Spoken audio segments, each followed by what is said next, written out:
I'm Zach Johnson, also known as the Millennial Farmer. They didn't grow up around agriculture, they don't understand a lot about it, and now they can see it from an inside view. The biggest thing I would hope to get across is just highlight the fact that farmers are people, and we are still. A man in muddy boots pointed a shaky phone camera at a cornfield in rural Minnesota and had no idea he was about to build a business bigger than the farm his family had worked for 6 generations.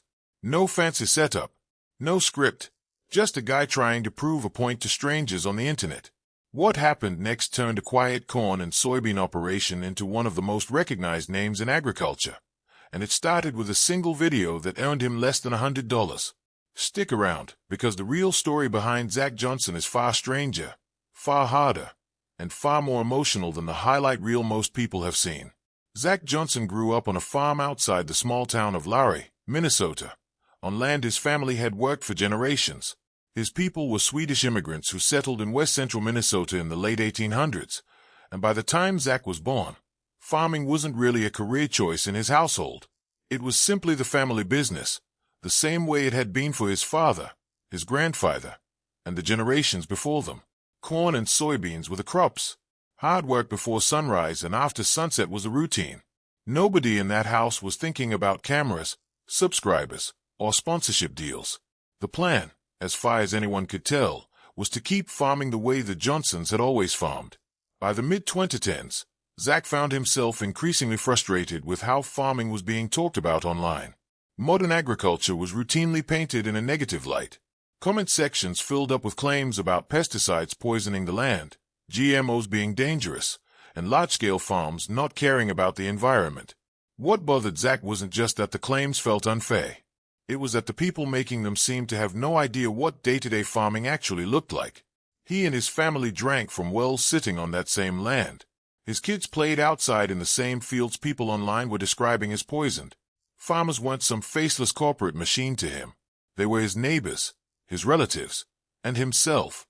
Instead of typing out angry replies to strangers, Zach decided to try something different. In the spring of 2016, he pulled out his phone, propped it on an old oil drum in the corner of his shop, and started talking. He explained, in plain language, what he was doing that day and why. No script, no editing tricks, nothing polished. Just a farmer talking about planting season the way he would explain it to a neighbor leaning over the fence. He called the channel Millennial Farmer, uploaded the video, and moved on with his day, not expecting much of anything to come from it. The early videos were rough. Simple footage of tractors, planting equipment, and daily chores, with Zach narrating in his usual dry, understated way. There was no dramatic music, no cliffhanger, no attempt to manufacture excitement. It was just an honest look at what modern farming involved. When the very first payment came through from YouTube, it totaled $92. Zach has said in interviews that he was genuinely thrilled by that number, not because it was life-changing money, but because it proved something he hadn't expected. Strangers on the internet were actually willing to watch a farmer talk about corn.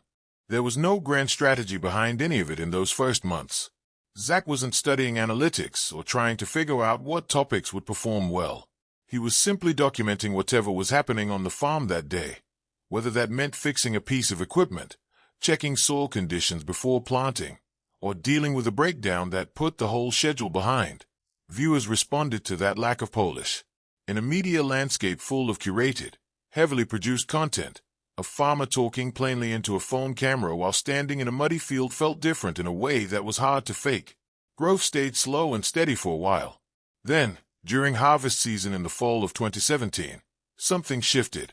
A video showing the combine working through the fields caught on in a way none of the earlier uploads had, racking up far more views than anything before it. For a lot of viewers, especially people who had never lived anywhere near a farm, it was the first time they had ever really seen where their food came from, up close and unfiltered. Subscribers started climbing at a pace that caught Zach off guard. What had been a small, slowly growing channel suddenly had real momentum behind it. As the numbers kept climbing over the following years, it became obvious that this was turning into something much bigger than a side project. Comments started filling up not just with questions about equipment, but with genuine curiosity about what life on a working farm actually looked like day to day. People wanted to know why a planting window mattered so much, why weather could make or break an entire season, and why a single mechanical breakdown during harvest could feel like a genuine crisis. Zach found himself answering those questions on camera almost as often as he filmed the actual fieldwork, and that back and forth with the audience became part of what made the channel feel less like a broadcast and more like an ongoing conversation. But almost nobody watching the videos realized that the person actually keeping the whole operation running behind the scenes wasn't Zach at all. It was his wife, Becky. Becky Johnson had spent years working in childcare before the channel took off, and she had no background in video editing, marketing, or running a small media business. None of that mattered once it became clear that someone needed to take over everything happening off camera. Zach was already putting in brutal hours in the field, especially during planting and harvest, when farm days can stretch from before sunrise until well past dark. There simply wasn't time left in his day to sit down and edit hours of raw footage into something watchable. So Becky stepped in, largely out of necessity, and taught herself everything from scratch: editing software, thumbnail design, scheduling, sponsorship negotiations, the business side of running what was quickly becoming a serious online brand. She has said in interviews that neither she nor Zach ever imagined it would turn into what it eventually became, and that they both grew up in modest circumstances in rural Minnesota, which made the whole trajectory feel even more surreal. While all of this was happening, the Johnsons were also raising a family. Life didn't pause just because a YouTube channel was taking off. School schedules, meals, and everyday parenting continued alongside editing deadlines and brand deals, and somehow a rhythm formed that let both sides of that life keep moving forward. Within a few years, the channel had grown well past anyone's early expectations, eventually crossing into hundreds of thousands of subscribers, then climbing toward the million mark. Along the way, the business side of things expanded too. Sponsorships from agricultural companies started coming in. Zach and Becky launched a podcast called Off the Husk, which gave them a way to have longer, more in-depth conversations about farming topics that didn't fit neatly into a YouTube video. Merchandise followed. Speaking invitations at farm shows and agricultural conventions followed too. What had started as a way to push back against online misinformation had turned into a legitimate media business running alongside the family farm. By Zach's own account in later interviews, the online side of things opened up income streams the farm alone never could have provided.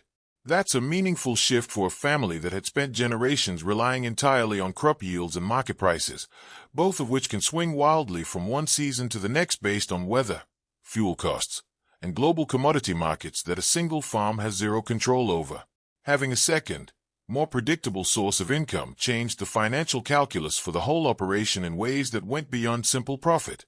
It gave the family a cushion that generations of Johnsons before them never had access to. It's also the kind of success story that could easily be told as a simple, uncomplicated win. But the real story took a much darker turn before it became anything resembling a happy ending. In December of 2019, tragedy struck close to home. 3 members of a family in the region, including a young boy, died after being overcome by toxic fumes while working inside a grain storage silo. It happened not far from where the Johnsons farm, and news of it spread through the local agricultural community almost immediately.